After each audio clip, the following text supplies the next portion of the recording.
21-এর যে প্রথম প্রহরে জামাতের আমির বর্তমানে যে বিরোধী দলীয় নেতা তিনি শহীদ মিনারে এসেছেন এবং তাদের পক্ষ থেকে তিনি শহীদদের প্রতি শ্রদ্ধা জানিয়েছেন। এটা আসলে আমি মনে করি যে 24-এর গণ অভ্যুত্থানের পরে এই পরিবর্তনটা আসলে আমাদের বর্তমানে প্রজন্ম আসলে এটাকে অবশ্যই ভালোভাবে দেখছে। আমি মনে করি যে তাদের শুভবুদ্ধির উদয় হয়েছে।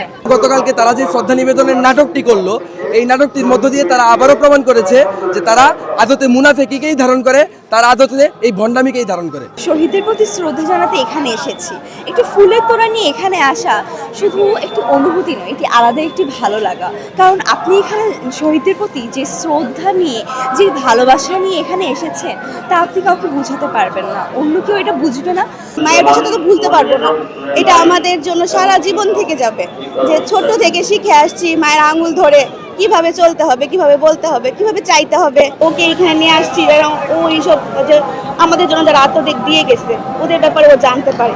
আর ওদের প্রতি যে আমাদের শ্রদ্ধা, ওটা যদি ওখানে না আসে ও বুঝতে পারবে না। আমরা যে কোনো বিষয়কে আত্মস্থ করার ক্ষেত্রে কিন্তু মাতৃভাষায় যখন আমরা সেটা আত্মস্থ করি তখন সবথেকে সহজে, সবথেকে সাবলীলভাবে আমরা সেটা আত্মস্থ করতে পারি, বুঝতে পারি।